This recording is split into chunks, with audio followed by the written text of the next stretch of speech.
Hello everyone, welcome to English Aura Institute. I'm your UGC NET English mentor. I qualified my UGC NET exam in 2024 with 97.8 percentile.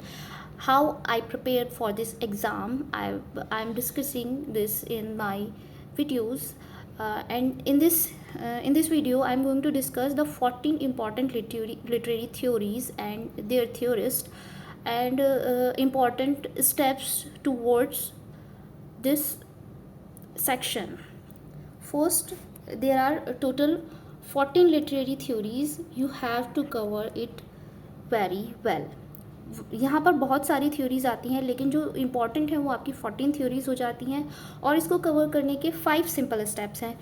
First step है आपका, आप उसके concept को clearly समझिए. अगर आपने literary theory के concept को परफेक्टली समझ लिया तो फिर आप नेक्स्ट स्टेप की तरफ जाते हैं. उसमें आपको मेजर जो थियोरिस्ट हैं उनको कवर करना है. कहीं पर 5 थियोरिस्ट हैं, कहीं पर 10 भी हैं, तो ये डिपेंड करेगा हर थ्योरी के अकॉर्डिंग. कहीं पर ज़्यादा थियोरिस्ट हैं, कहीं पर कम है, किसी के वर्क ज़्यादा इंपॉर्टेंट है, किसी के टर्म ज़्यादा इंपॉर्टेंट है. इस तरीके से आप कवर करके चलेंगे. जो आपका थर्ड स्टेप आता है उसमें आप तैयार कीजिएगा जो आपके की टर्म है. टर्म से बहुत ज़्यादा ही क्वेश्चन बनने लगे हैं, तो आप इसको प्रिपेयर कीजिएगा. उसके बाद टर्म करने के बाद आप इम्पॉर्टेंट वर्क कीजिएगा इनके. और जब आप इम्पॉर्टेंट वर्क तैयार करेंगे तो साथ ही साथ उनके ईयर्स ना वर्क के साथ याद करके चलिएगा, क्योंकि कई बारी क्रोनोलॉजिकल ऑर्डर में आ जाते हैं. जैसे कि वर्जीनिया वुल्फ के कई बार क्वेश्चन पूछे गए हैं तो उनका वर्क दे देते हैं और कई सारे थ्योरिस्ट के वर्क दे देंगे तो पूछेंगे इनका क्रोनोलॉजिकल ऑर्डर सेट करो. तो ये क्वेश्चन काफ़ी रिपीटेडली आने लगे हैं, तो आपको प्रिपेयर करने हैं important works with publication year. Next आपका जो लास्ट स्टेप और सबसे ज़्यादा इम्पॉर्टेंट मैं मानती हूँ कि हर एक एग्ज़ाम की एक नीड होती है जो कि हम समझ पाते हैं उसके प्रीवियस ईयर क्वेश्चंस थे.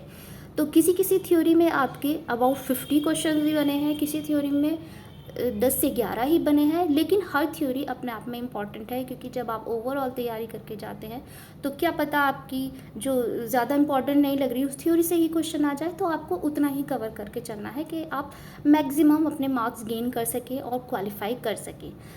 तो फर्स्ट जो आपकी थ्योरी आ जाती है न्यू क्रिटिसिज्म. ये ऑलरेडी चैनल पर अवेलेबल है. इसमें मैंने उसका की कॉन्सेप्ट, टर्म इम्पॉर्टेंट कौन से हैं, थ्योरिस्ट कौन से हैं और PYQ क्या है वो उसमें डिस्कस किया है. ज़्यादा लंबी वीडियो नहीं है, आप देख सकते हैं. और उसमें ये थ्योरी कवर की गई है. अभी उसमें थ्योरिस्ट अलग से भी आएंगे आपके चैनल पर, लेकिन फ़िलहाल आपकी थ्योरी अवेलेबल है.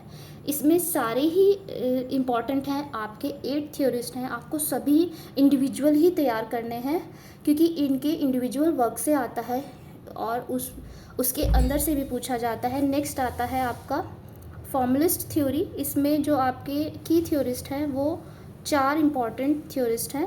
ये भी वीडियो आपके चैनल पर अवेलेबल है. नेक्स्ट स्ट्रक्चरलिज्म, जो कि सबसे ज़्यादा इम्पॉर्टेंट हो जाती है. इसमें से मैक्सिमम क्वेश्चंस बनते आए हैं स्ट्रक्चरलिज्म में. इसमें आपके 8 थ्योरिस्ट हैं. इसमें फर्डिनेंड डी सेश्योर्स सबसे इम्पॉर्टेंट हैं. सभी इम्पॉर्टेंट हैं, लेकिन इसमें से सबसे इम्पॉर्टेंट 8 थ्योरिस्ट हैं.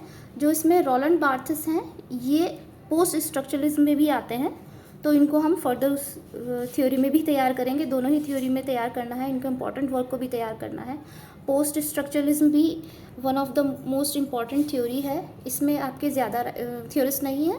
इसमें आपको 4 ही तैयार करने हैं, जिसमें माइकल फूको बहुत ज़्यादा इंपॉर्टेंट है और जैक्यूज डेरिडा का ही की टर्म है ये डी कंस्ट्रक्शन. नेक्स्ट आते हैं आपके 5th है साइको एनालिसिस क्रिटिसिज्म. ये भी एक इम्पॉर्टेंट थ्योरी है. इससे भी काफ़ी ठीक ठाक क्वेश्चन बनते आए हैं. इसमें आपको 4 तैयार करने हैं. सिगमंड फ्राइड, जैक्यूज लेकेन, हरोल्ड ब्लूम और नॉम चॉम्स्की से टर्म इनके काफ़ी पूछे जाते हैं. नेक्स्ट है पोस्ट मॉडर्निज्म. इसमें भी 4 थ्योरिस्ट आपके आ जाते हैं. ज़्यादा लंबी नहीं है, ये आपको तैयार करनी है. आर्किटाइपल क्रिटिसिज्म, इसमें से भी आपके क्वेश्चंस बनते हैं. उसके बाद रीडर रिस्पॉन्स थ्योरी, ये भी बहुत इंपॉर्टेंट थ्योरी है. स्ट्रक्चरलिज्म, पोस्ट स्ट्रक्चरलिज्म के बाद रीडर रिस्पॉन्स थ्योरी बहुत इंपॉर्टेंट आ जाती है. इसमें से आपको 4 थ्योरीज तैयार करने हैं बहुत अच्छे तरीके से। सभी इनके वर्क तैयार कीजिएगा, टर्म तैयार कीजिएगा। और इसके बाद फेमिनिज्म, ये भी बहुत इंपॉर्टेंट आ जाती है। स्ट्रक्चरलिज्म के बाद अगर किसी थ्योरी से सबसे ज़्यादा क्वेश्चन पूछे जा रहे हैं तो वो फेमिनिज्म से पूछे जा रहे हैं, इंडिविजुअल इनके वर्क से पूछे जा रहे हैं, इन डेप्थ क्वेश्चंस पूछे जा रहे हैं। तो जैसे वर्जीनिया वुल्फ के काफ़ी क्वेश्चंस बनते हैं, और इसमें से जुडिथ बटलर से काफ़ी आए हैं, एलन शोवाल्टर के काफ़ी क्वेश्चन बने हैं। तो आपको इंडिविजुअल सभी तैयार करना है इसमें।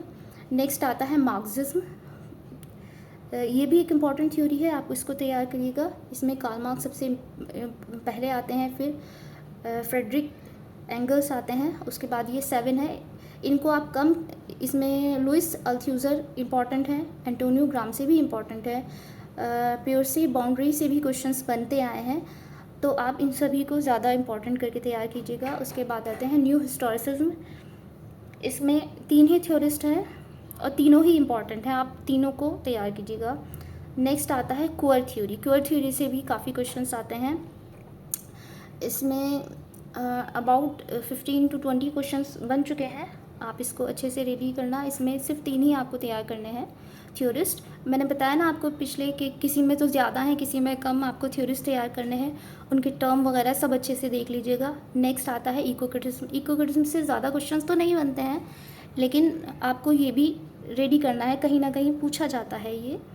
नेक्स्ट आता है पोस्ट कॉलोनियल थ्योरी, ये बहुत इंपॉर्टेंट है, इसमें से मैक्सिमम क्वेश्चंस बन रहे हैं, बहुत ज़्यादा इंपॉर्टेंट है।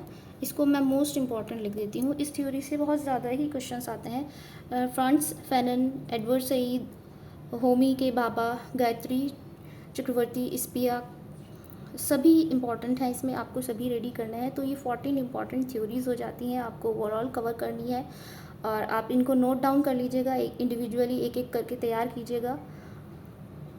और जो मेजर मैंने 5 स्टेप बताए हैं, आप कॉन्सेप्ट क्लियर कीजिए। देन उसके बाद जो मेजर थ्योरिस्ट हैं वो उनको रेडी कीजिए।